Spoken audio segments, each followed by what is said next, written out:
Avant de commencer, je dois vous dire que je suis un petit peu troublé.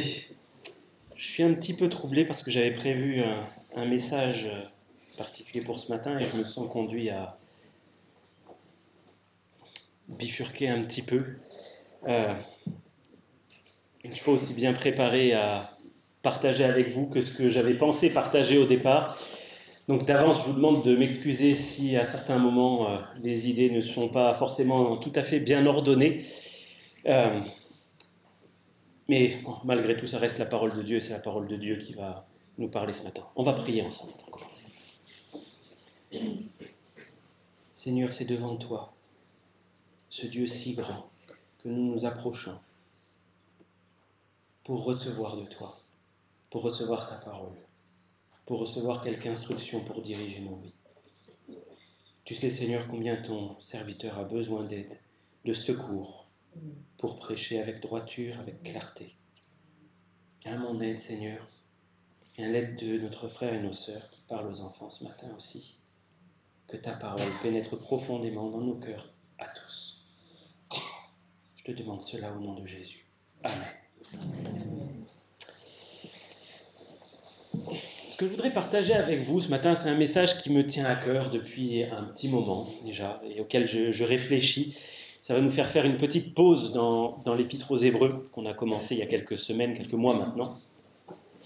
Et ce message qui me tient à cœur, il vient de ce que j'observe dans l'Église, ici à Ris-Orangis, mais pas seulement, de manière plus générale dans l'Église de Christ, dans le monde et en France.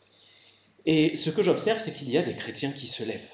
Il y a des chrétiens qui se lèvent pour servir le Seigneur dans l'Église, et ça c'est une bonne chose, une chose qui réjouit mon cœur et qui devrait réjouir notre cœur à tous, que des chrétiens se lèvent sensibles à l'appel de Dieu et répondent à cet appel avec générosité, avec le désir profond de se donner et de s'offrir au Seigneur. Chacune de ses serviteurs, chacune de ses servantes va recevoir dans le ciel un jour une récompense. Une récompense en fonction de ce qu'il aura accompli pour le Seigneur. Si ce qu'il a accompli subsiste, passe l'épreuve du feu, ce que nous dit 1 Corinthiens 3, tout passera par le feu. Et si quelque chose a été bâti sur le fondement et résiste à l'épreuve du feu, alors celui qui aura bâti recevra une récompense en fonction de ce qu'il aura fait pour servir le Seigneur, pour servir les frères et sœurs, mais aussi pour servir les incroyants dans le monde. Donc oui, il y a des chrétiens qui se lèvent et ça me réjouit, mais il y en a aussi beaucoup qui restent assis. Il y en a beaucoup qui ne se lèvent pas et dont on a l'impression qu'ils ne se lèveront peut-être jamais pour servir le Seigneur. Et force est de constater que la plupart des chrétiens restent assis. Alors, je ne fais pas ce constat spécifiquement pour l'église de Ris-Orangis. Beaucoup se sont levés à l'église de Ris-Orangis, beaucoup restent encore assis aussi. Mais de manière générale, dans l'église, dans le monde, beaucoup restent assis plutôt que de servir le Seigneur. Et la plupart, en fait, font comme cet ouvrier, ce serviteur dans la parabole qui est allé enterrer l'argent de son maître et qui n'a pas cherché à le faire fructifier. C'est le premier passage que je veux partager rapidement avec vous dans Luc 19. Luc chapitre 19.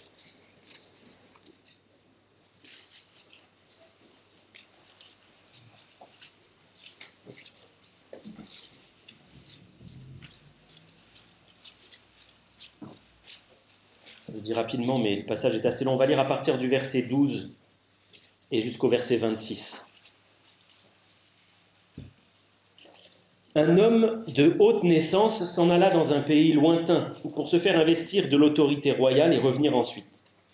Il appela 10 de ses serviteurs et leur donna 10 mines et leur dit « Faites-les valoir jusqu'à ce que je revienne ». Mais ses concitoyens le haïssaient et ils envoyèrent une ambassade après lui pour dire « Nous ne voulons pas que cet homme règne sur nous ». Lorsqu'il fut de retour, après avoir été investi de l'autorité royale, il fit appeler auprès de lui les serviteurs, auxquels il avait donné l'argent, afin de connaître comment chacun l'avait fait valoir. Le premier vint et dit « Seigneur, ta mine a rapporté 10 mines. » Il lui dit « C'est bien, bon serviteur, parce que tu as été fidèle en peu de choses. reçois le gouvernement de 10 villes. Le second vint et dit, Seigneur, ta mine a produit 5 mines. Et il lui dit, toi aussi, sois établi sur 5 villes. Un autre vint et dit, Seigneur, voici ta mine que j'ai gardée dans un linge, car j'avais peur de toi, parce que tu es un homme sévère. Tu prends ce que tu n'as pas déposé, tu moissonnes ce que tu n'as pas semé. Il lui dit, je te juge sur tes paroles, méchant serviteur. Tu savais que je suis un homme sévère, prenant ce que je n'ai pas déposé, moissonnant ce que je n'ai pas semé. Pourquoi donc n'as-tu pas mis mon argent dans une banque, afin qu'à mon retour je le retire avec un intérêt ? Puis il dit à ceux qui étaient là, ôtez-lui la mine et donnez-la à celui qui a les 10 mines. Ils lui dirent, Seigneur, il a 10 mines. Je vous le dis, on donnera à celui qui a, mais à celui qui n'a pas, on notera même ce qu'il a. Et j'arrête là la lecture de ce passage qui nous appelle solennellement à ne pas laisser improductif ce que le Seigneur nous a confié, qu'il s'agisse d'argent, qu'il s'agisse de dons spirituels, qu'il s'agisse de notre temps, de notre vie, tout simplement. Nous sommes appelés à ne pas la laisser improductive. Et pour en revenir à ce constat, il me semble que bien peu de chrétiens, finalement, acceptent de sortir de leur zone de confort pour aller servir, pour se mettre un petit peu, quelque part, dans l'inconfort, dans la difficulté, mais pour répondre à l'appel de Dieu.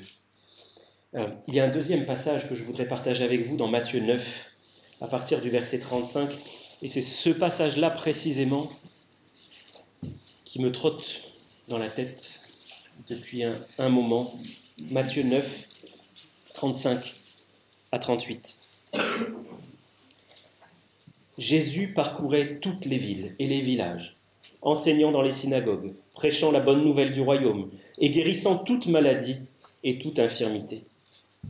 Voyant la foule, il fut ému de compassion pour elle, parce qu'elle était languissante et abattue, comme des brebis qui n'ont point de berger. Alors il dit à ses disciples, « La moisson est grande, mais il y a peu d'ouvriers. Priez donc le maître de la moisson d'envoyer des ouvriers dans sa moisson. » Quel est le modèle que le maître nous donne ici ? Le maître nous donne sa propre personne en exemple et en modèle. Nous voyons Jésus qui parcourt les villes du pays, qui enseigne dans les synagogues à ce moment-là, qui prêche la bonne nouvelle du royaume et qui guérit. Il guérit des maladies physiques, des infirmités physiques, mais aussi beaucoup d'infirmités spirituelles, de maladies spirituelles. Et n'est-ce pas ce que nous sommes appelés à faire, nous aussi, en tant qu'envoyés du grand roi, envoyés du maître, parcourir les villes, là où le Seigneur nous envoie, et aller apporter une bonne parole, une parole de grâce, une parole qui réconforte, une parole qui montre le chemin du ciel. Mais finalement, comment s'est manifesté l'engagement du Seigneur Jésus envers le Père ? Comment le Seigneur Jésus a-t-il montré qu'il était pleinement déterminé à servir le Père ? Et il est sorti. Il est sorti pour servir. La Bible nous présente comme descendant du ciel, sortant, si l'on peut dire, excusez-moi l'expression, mais de sa zone de confort, pour venir dans une terre remplie de ténèbres, pleine de pécheurs, qui allaient, comme on l'a lu tout à l'heure dans Luc, dire « Nous ne voulons pas que celui-ci règne sur nous ». Mais il est venu quand même pour leur apporter la bonne nouvelle. Et pourquoi ? Pourquoi ? Ce passage dans Matthieu 9 nous le dit, parce qu'il était ému de compassion pour la foule, parce qu'il voyait une foule languissante, abattue, comme des brebis qui n'ont pas de berger. Alors le Seigneur est descendu du confort, de la béatitude, des lieux célestes, de la gloire, pour porter le message dans les ténèbres, et il est venu habiter au milieu de nous. Et je vous lis Jean chapitre 6, verset 38. Jean 6, 38, où le Seigneur dit « Je suis descendu du ciel pour faire non ma volonté, mais la volonté de celui qui m'a envoyé. » Ne pouvons-nous pas, d'une certaine manière, prendre nous aussi ce verset à notre compte ? Je sortirai de ma zone de confort pour faire non pas ma volonté, mais la volonté de celui qui m'envoie. Je me souviens qu'il y a quelques années, un frère avait apporté une étude biblique sur la parabole du semeur. Cette parabole qui est bien connue, on voit un semeur qui répand la semence à différents endroits. Cette parabole est tellement bien connue que ce frère n'avait pas trouvé utile de détailler chacun des terrains dans lesquels la semence tombe. Et ce qui se passe ensuite, il s'était arrêté précisément sur un mot au tout début de cette parabole. Il était écrit qu'un semeur sortit pour semer. Il était sorti. Il aurait pu rester à la maison, mais après, il n'aurait pas eu de récolte. Et ceux qui restent à la maison, ceux qui restent assis au lieu de se lever pour servir le Seigneur, il faut qu'ils sachent qu'ils n'auront pas de récolte. À un moment où viendra le temps de la moisson, il n'y aura rien à récolter, pas de fruits de travail, parce qu'il n'y aura pas eu de travail sur cette terre pour le Seigneur. Alors c'est sûr que ce semeur, il est sorti, il a semé, et il y en a une partie qui est tombée dans le long du chemin. Et le diable est venu ôter ce qui avait été semé. Une partie de l'œuvre est détruite par le diable. Il y en a qui est tombé dans la bonne terre, dans les cailloux, pardon. Et il y a eu un petit quelque chose, mais ça n'a pas levé. C'est sûr qu'il y a une partie de l'œuvre qui semble au début bien fonctionner, et il y a quelque chose qui disparaît ensuite. Il y en a une partie qui est tombée dans les épines, là aussi ça a levé, mais il y a quelque chose qui est venu l'étouffer.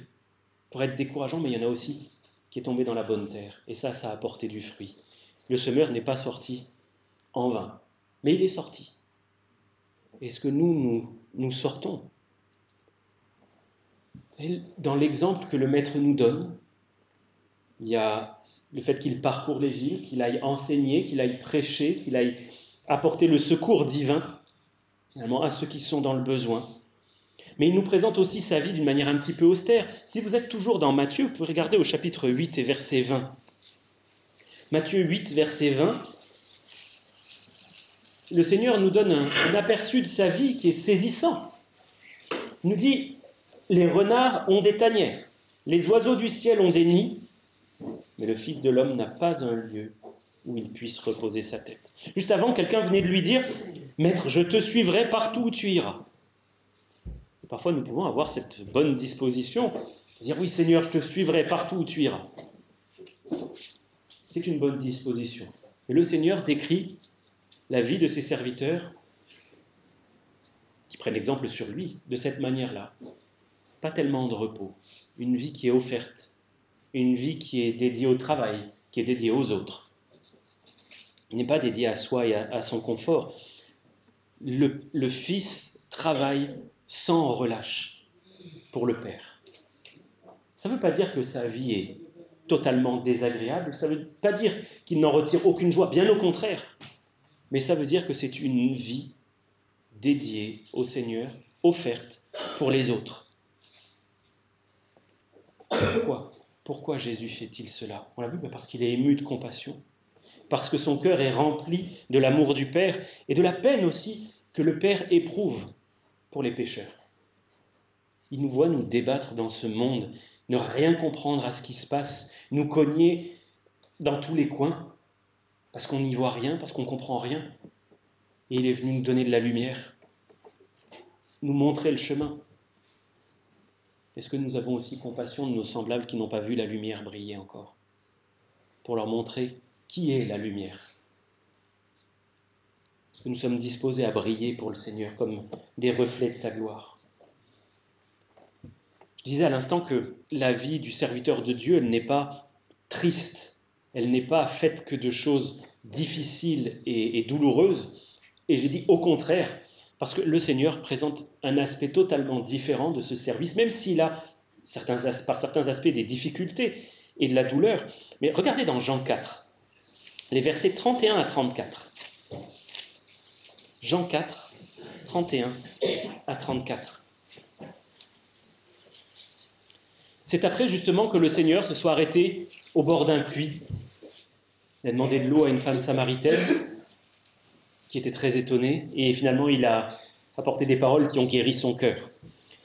Et les disciples, eux, étaient allés chercher à manger dans la ville, ils reviennent avec le pique-nique, et il est écrit que pendant ce temps, les disciples le pressaient de manger. en disant « Rabbi, mange !» Mais il leur dit « J'ai à manger une nourriture que vous ne connaissez pas. » Les disciples se disaient donc les uns aux autres « Mais quelqu'un lui aurait-il apporté à manger ?» Et Jésus leur dit « Ma nourriture est de faire la volonté de celui qui m'a envoyé et d'accomplir son œuvre. » Voyez, le Seigneur est tellement pétri de ce désir de venir en aide à un monde perdu, à des pécheurs égarés, que accomplir l'œuvre du Père, c'est ce qui nourrit son âme, bien plus que la nourriture physique, bien plus que le pique-nique que les disciples avaient rapporté. Mais ce qui nourrit mon âme, ce qui me réjouit, ce qui me tient au corps vraiment, c'est d'accomplir la volonté de mon Père, de porter du fruit pour lui.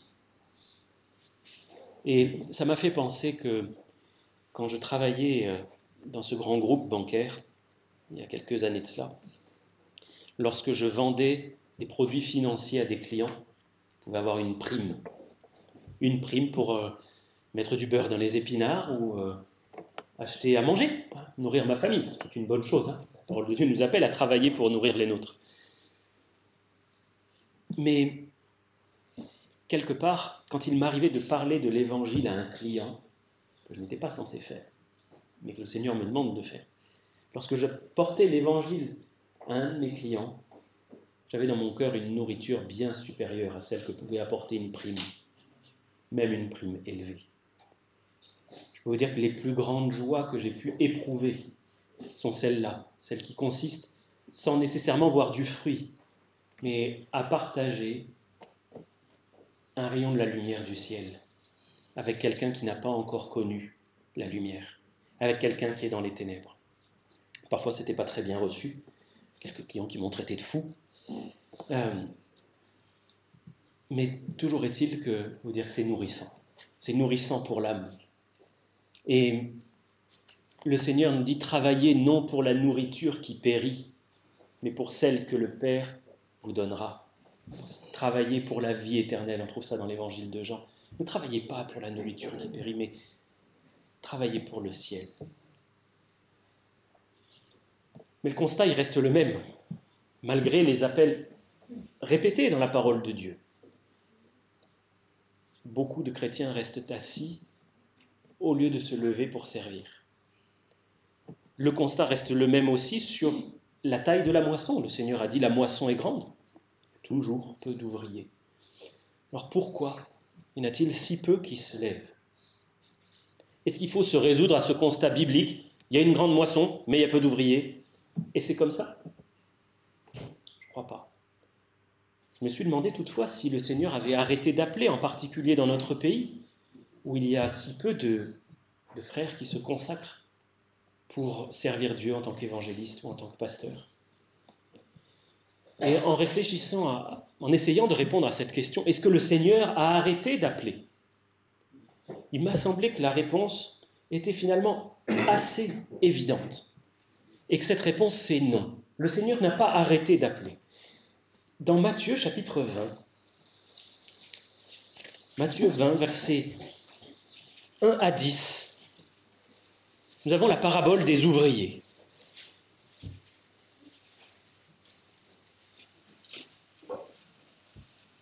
Qui commence ainsi: « Car le royaume des cieux est semblable à un maître de maison, qui sortit dès le matin afin de louer des ouvriers pour sa vigne.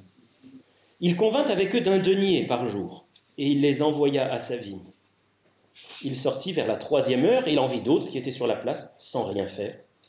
Il leur dit: « Allez aussi à ma vigne, je vous donnerai ce qui sera raisonnable. » Et ils y allèrent. Il sortit de nouveau vers la 6e heure, et vers la 9e, et il fit de même. Étant sorti vers la 11e heure, il en trouva d'autres qui étaient sur la place, et il leur dit: « Pourquoi vous tenez-vous ici toute la journée sans rien faire ?» Ils lui répondirent: « C'est que personne ne nous a loués. » « Allez aussi à ma vigne, leur dit-il. Quand le soir fut venu, le maître de la vigne dit à son intendant: « Appelle les ouvriers et paie-leur le salaire en allant des derniers aux premiers. » Ceux de la 11e heure vinrent et reçurent chacun un denier. Les premiers vinrent ensuite, croyant recevoir davantage, mais ils reçurent aussi chacun un denier.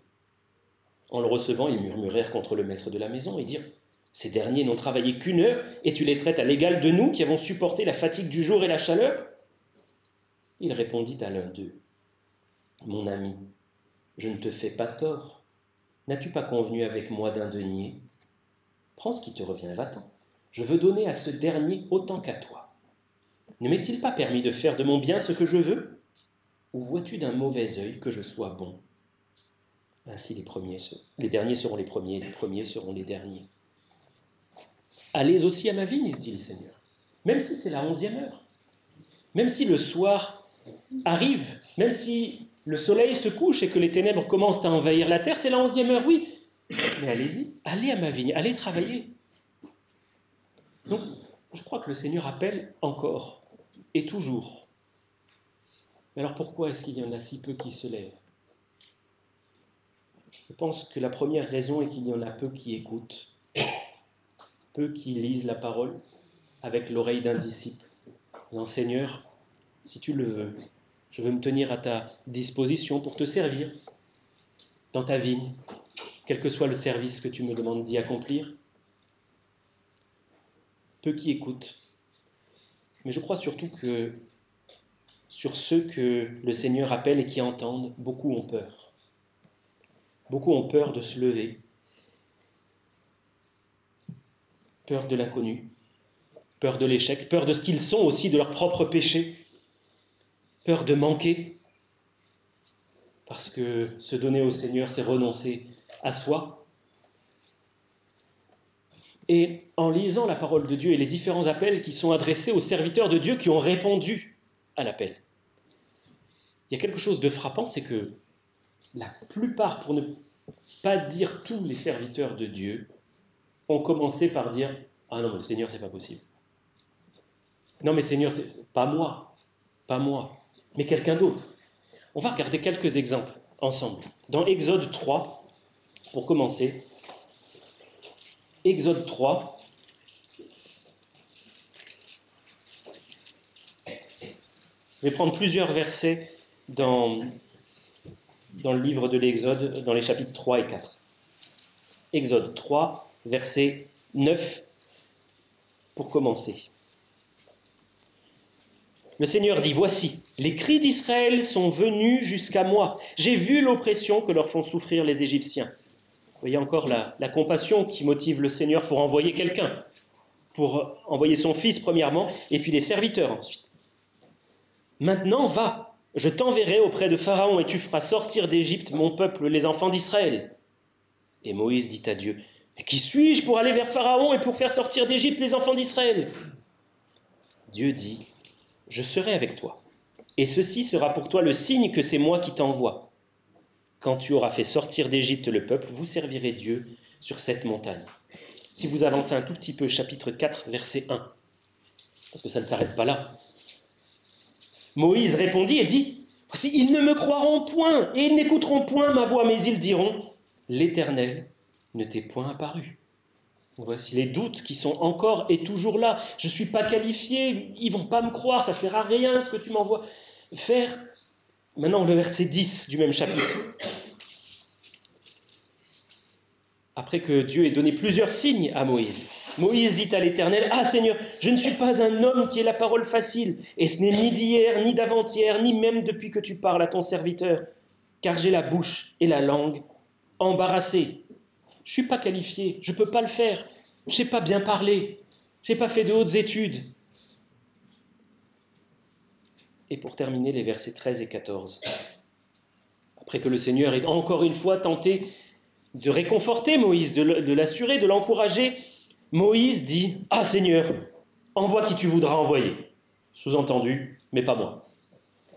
Alors la colère de l'Éternel s'enflamma contre Moïse et il dit, « N'y a-t-il pas ton frère Aaron, le Lévite? Je sais qu'il parlera facilement. Le voici lui-même qui vient au-devant de toi. Et quand il te verra, il se réjouira dans son cœur. » Premier exemple, on va en prendre un deuxième dans Josué, chapitre 1. Je ne pourrais pas tout lire, mais Josué, chapitre 1, à partir du verset 5. Nul ne tiendra devant toi, tant que tu vivras. Je serai avec toi, dit le Seigneur, comme j'ai été avec Moïse. Je ne te délaisserai point, je ne t'abandonnerai point. Fortifie-toi et prends courage, car c'est toi qui mettras ce peuple en possession du pays que j'ai juré à leur père de leur donner. Fortifie-toi seulement et aie bon courage, en agissant fidèlement selon toute la loi que Moïse, mon serviteur, t'a prescrite. Ne t'en détourne ni à droite ni à gauche, afin de réussir dans tout ce que tu entreprendras. Que ce livre de la loi ne s'éloigne point de ta bouche.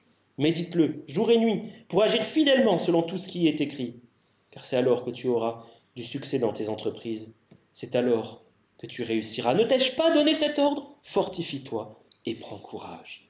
Ne t'effraie point et ne t'épouvante point. Car l'Éternel, ton Dieu, est avec toi dans tout ce que tu entreprendras.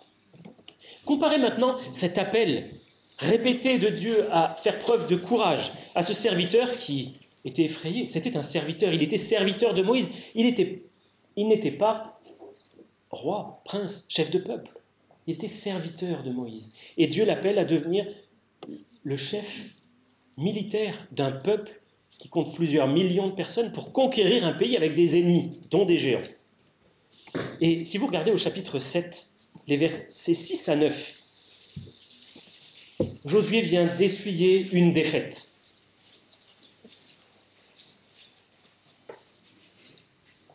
Josué déchira ses vêtements et se prosterna jusqu'au soir, le visage contre terre, devant l'arche de l'Éternel, lui, les anciens d'Israël. Il se couvrit la tête de poussière. Et Josué dit, « Ah Seigneur éternel, pourquoi as-tu fait passer le Jourdain à ce peuple pour nous livrer entre les mains des Amoréens et nous faire périr? Oh, si nous avions su rester de l'autre côté du Jourdain. Seigneur, mais pourquoi tu m'as appelé? Mais j'aurais dû. J'étais fou de répondre en fait. Tu m'as pas appelé, regarde, j'ai un échec. » J'arrête là la lecture dans Josué. Mais on pourrait continuer la liste avec Samuel, qui est effrayé par l'appel que Dieu lui adresse d'aller oindre roi David. Il dit, mais Saül va me tuer. On pourrait parler de Gédéon, qui est effrayé par sa propre faiblesse. On pourrait parler d'Ésaïe, effrayé par son péché, terrorisé même par son péché, et qui avait besoin que le Seigneur lui donne l'assurance qu'il y avait eu une réconciliation, que l'expiation de son péché avait été faite. On pourrait parler de Jérémie, qui est effrayé par sa propre jeunesse, son manque d'expérience. On pourrait parler de Timothée, qui était un jeune homme et qui a été envoyé comme serviteur de Dieu, comme pasteur, et qui avait peur d'être méprisé, qui avait peur d'annoncer la parole. On pourrait parler d'Ézéchiel, qui était effrayé par la tâche elle-même que le Seigneur lui a confiée. Et puis on peut parler de Pierre aussi. La première fois qu'il a vu le Seigneur à l'œuvre, ou l'une des toutes premières fois, avec cette pêche miraculeuse, qu'est-ce qu'il s'est passé? Qu'a fait Pierre? Il s'est mis à genoux, il était terrorisé dans le bateau quand il a vu que le Seigneur pouvait faire venir des poissons et les faire se jeter dans le filet. Il a dit, mais retire-toi de moi, je suis un homme pécheur. Qu'est-ce que tu es en train de faire? Moi, je suis pécheur. Au sens du péché. Hein. Et le Seigneur dit, mais ne crains rien, maintenant tu seras un pécheur d'hommes. Vous voyez, l'appel de Dieu, il est fondé sur la grâce. Est-ce que vous auriez appelé, vous, une équipe de pécheurs pour être les futurs grands théologiens, peut-être les plus grands que le monde ait connus, les plus grands évangélistes? Est-ce que vous auriez appelé un ancien collecteur d'impôts, malhonnête, qui s'était enrichi aux dépens des autres, en les volant, en les exploitant? Est-ce que vous auriez appelé Simon le Zélote, qui voulait en découdre avec les ennemis, qui était violent? Et pourtant, le Seigneur a appelé ces personnes-là, il les a rassurées, il les a assurées de l'appel. Aucun n'était digne de servir, aucun. Et celui qui se tient devant vous ce matin, il n'est pas plus digne que les autres de servir. Et le Seigneur n'a jamais dit à ses serviteurs, tout va bien se passer. Par contre, il a fait une réponse presque constante à chaque fois qu'un de ses serviteurs avait peur. Il a dit, ne crains rien, je suis avec toi. Ça va être difficile quand on analyse un petit peu les appels d'Ésaïe et de Jérémie, ce que nous manquons un petit peu de temps pour faire ici, ce matin, mais le Seigneur prévient, ça va être difficile. Jérémie dit, je t'établis pour que tu arraches, pour que tu détruises, pour que tu abattes. Quel appel? Bon, après, tu vas planter aussi et tu vas rétablir. Mais il n'a jamais promis que ça allait bien se passer. Le Seigneur nous dit, vous aurez des tribulations par le monde, mais prenez courage, parce que j'ai vaincu le monde. Il a dit, c'est moi qui t'envoie. C'est moi. Je suis avec toi. Comme on l'a chanté ce matin, ne crains rien, je suis avec toi. Est-ce que vous voulez bien, s'il vous plaît, regarder dans Luc chapitre 12. Luc 12, à partir du verset 4.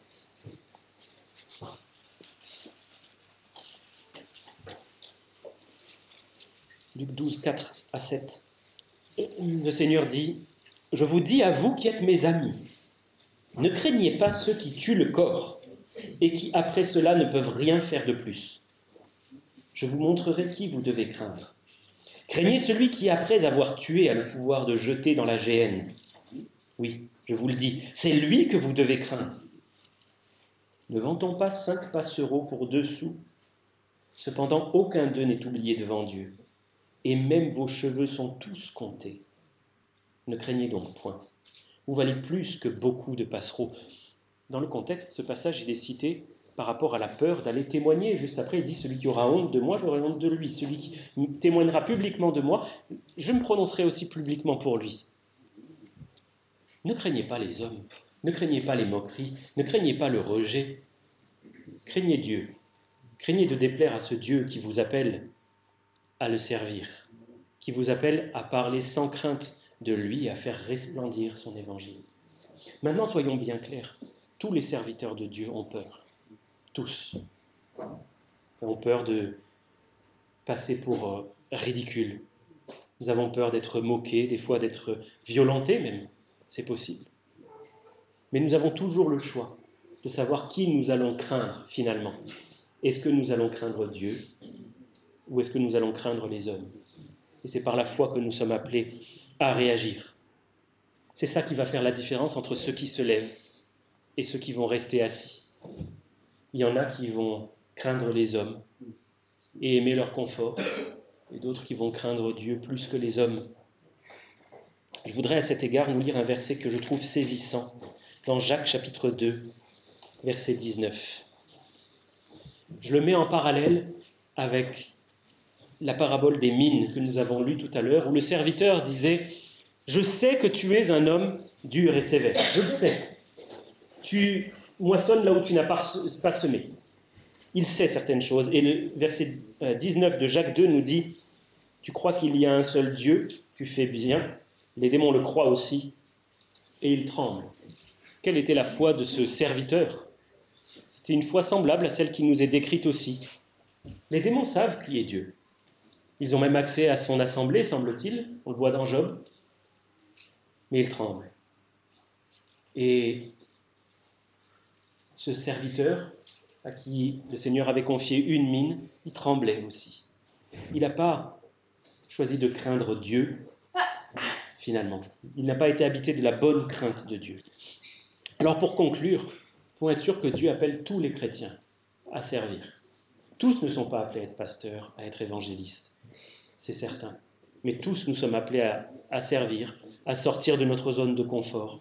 Certains seront appelés à être pasteurs, anciens, diacres, évangélistes, docteurs. Mais tous on est appelés à servir, à soutenir un missionnaire. Je ne sais pas si vous vous souvenez, pour ceux qui étaient là, il y a quelque temps de cela, notre frère Krim Lassinat était venu prêcher et il avait cité cette petite phrase en espagnol que l'on utilise là-bas au Mexique, d'où il est originaire, « Ovas, audas », ce qui veut dire « où tu y vas, où tu vas servir, où tu donnes », pour aider ceux qui vont servir. Où tu y vas, où tu donnes. Et quelque part, nous sommes appelés à faire la même chose. Je termine avec un passage dans 2 Corinthiens 5.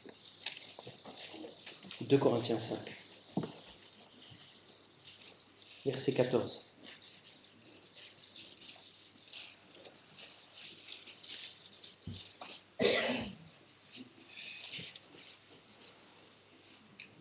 car l'amour de Christ nous presse. Parce que nous estimons que si un seul est mort pour tous, tous donc sont morts. Je m'arrête simplement là. L'amour de Christ nous presse. En réalité, est-ce qu'il nous presse? Ça devrait être quelque chose de vécu. Comme l'amour du Père pressait le Fils à sortir, à parcourir les villes, à annoncer la bonne nouvelle, à se donner, à renoncer à sa propre vie. Le Fils est censé nous pousser par son amour à voir ce monde qui se perd, à voir des frères et sœurs dans la détresse, à voir des missionnaires dans le besoin, et à partir, à sortir de notre zone de confort, nous aussi, pour aller aider ceux qui sont dans le besoin. La semaine dernière, Eric a prêché sur le sujet de l'amour. Il nous a encouragé à faire preuve d'amour. Est-ce que servir le Seigneur, s'engager à le servir, n'est pas une preuve d'amour? Si vous avez des doutes au sujet de cet appel, si vous vous posez des questions, venez nous voir, venez voir un des anciens. On pourra discuter avec vous, prier avec vous et vous aider à discerner, si le Seigneur le permet, cet appel que peut-être le Seigneur fait retentir dans votre vie. On va prier.